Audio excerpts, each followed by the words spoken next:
Hello students, आज की video में हम डिस्कस करेंगे आपके बहुत ही इंपॉर्टेंट ड्रीम में से एक जो कि है इंडियन आर्म फोर्सेस में सिलेक्शन। तो आज की वीडियो में हम उन सभी विकल्पों पे चर्चा करेंगे जिसके द्वारा आप इंडियन आर्म फोर्सेस में सिलेक्शन करा सकते हैं, चाहे वो नेवी में एंट्री हो, चाहे वो एयरफोर्स में एंट्री हो, चाहे वो आर्मी में एंट्री हो। तो हम सभी उन रास्तों के बारे में जानेंगे जिसके द्वारा आप इंडियन आर्मी को या एयरफोर्स को या नेवी को सर्व कर सकते हो। तो इस वीडियो को अंत तक जरूर देखिएगा। अगर आपका ड्रीम है आर्म फोर्सेस में अपना सिलेक्शन कराने का तो ये वीडियो आपके लिए बहुत ही इंपॉर्टेंट वीडियोस में से एक होने वाली है।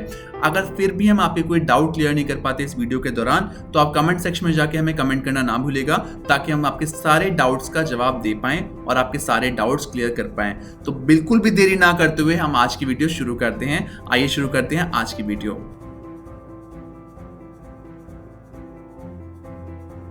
स्टूडेंट्स, सबसे पहले तरीके की अगर हम बात करें तो वो है आपका नेशनल डिफेंस एकेडमी का यूपीएससी के द्वारा किया गया एग्जाम, जो कि साल में 2 बार किया जाता है। पहला एग्जाम होता है in the month of April और दूसरा एग्जाम होता है इन द मंथ ऑफ सितंबर। अगर मैं अप्रैल मंथ की एंट्री की बात करूं तो यहाँ पे एंट्री होती है दिसंबर के महीने में फॉर्म निकलते हैं, आप इसमें अप्लाई कर सकते हैं। अगर मैं सितंबर मंथ की एंट्री की बात करूं तो वहां पे एंट्री होती है in the month of June. अगर हम क्वालिफाइंग एजुकेशन की बात करें तो एजुकेशन में मैटर नहीं करता कि आपने 12th में कौन सी स्ट्रीम ली है, आप आर्ट्स, कॉमर्स, साइंस किसी भी फील्ड के बच्चे हैं, आप इस पोजीशन के लिए अप्लाई कर सकते हैं। अगर मैं एज क्राइटेरिया की बात करूं तो यहाँ पे बड़ा ही स्ट्रिक्ट क्राइटेरिया है, 16.5 साल से लेकर 19.5 साल के बीच के बच्चे ही इस पोजीशन के लिए अप्लाई कर सकते हैं। अगर आपका सिलेक्शन हो जाता है एनडीए के थ्रू तो आपका कोर्स ड्यूरेशन होता है 4 इयर्स का। पहले 3 साल आप नेशनल डिफेंस एकेडमी में निकालते हैं और अगला 1 साल आप निकालते हैं अपनी उस फोर्स में जहां आपका सिलेक्शन आगे जाके किया जाता है, चाहे वो आर्मी हो, चाहे वो नेवी हो, चाहे वो एयरफोर्स हो। तो इन तीनों में से एक जगह पे आप अपनी पोजीशन के अकॉर्डिंग आगे जाके अपनी ट्रेनिंग लेते हैं। अगर मैं कोर्स के दौरान खर्चे की बात करूं तो सारे खर्चे, सारी चीज़ें गवर्नमेंट उठाती है। तो आपका एक बहुत अच्छा मौका है उन बच्चों के लिए जिनको एक अच्छी पोजीशन होल्ड करनी है और एक अच्छी पोजीशन पे जाना है और थोड़ा सा उनके साथ फैमिली फाइनेंशियल इश्यूज हैं, और अगर आप पढ़ने में अच्छे हैं तो इस पोजीशन के लिए आप ज़रूर अप्लाई कीजिए। तो गाइस, तो पहला तरीका है वो यूपीएससी के थ्रू है और यूपीएससी के थ्रू आप एनडीए का एग्जाम देके यहाँ पे एंट्री कर सकते हैं।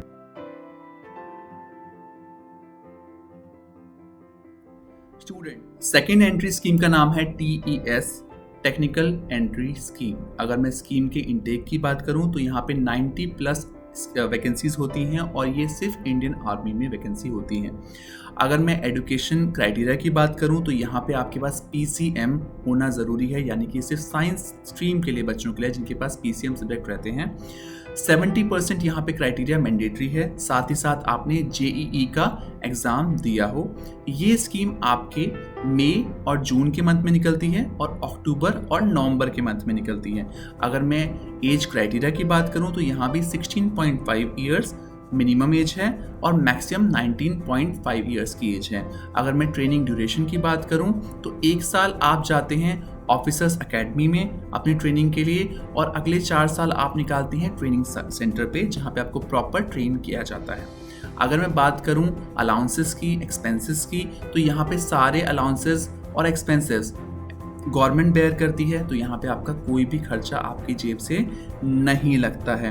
तो ये उन बच्चों के लिए बहुत ही अच्छी स्कीम है जिनका सपना है इंडियन आर्मी को सर्व करना और आगे ऑफिसर एंट्री में बढ़ना। स्टूडेंट्स, गौर करने वाली बात ये है कि टीईएस स्कीम के लिए आपका सिलेक्शन डायरेक्ट होता है।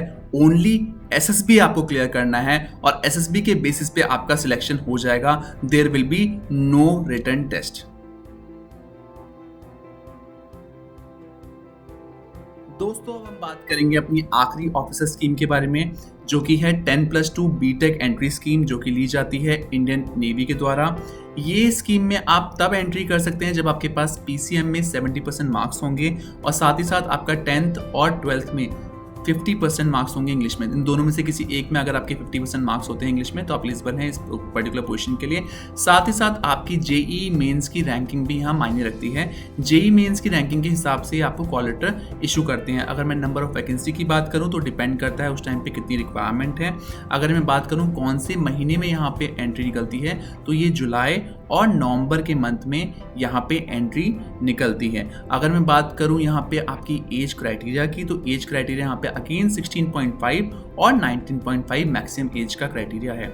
अगर मैं बात करूँ नंबर ऑफ ईयर्स ट्रेनिंग की, तो यहाँ पे आपकी 4 सालों की ट्रेनिंग इंडियन नेवी एकेडमी के द्वारा दी जाती है और 4 सालों बाद आपको पोस्ट किया जाता है इंडियन नेवी में। अगर मैं बात करूं आपके एक्सपेंसेस की, तो यहाँ पे भी सारे ही एक्सपेंसेस इंडियन गवर्नमेंट आपके लिए करती है और आपको ट्रेन करती है एज अ ऑफिसर। अगर मैं बात करूं एंट्री की, तो यहाँ पे भी डायरेक्ट एंट्री है और आपको एसएसपी क्लियर करने के बाद यहाँ पे एंट्री मिल जाती है।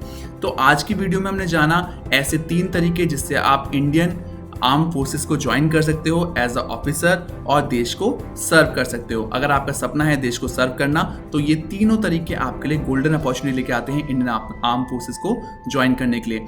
Thank you so much for watching my video. Best of luck.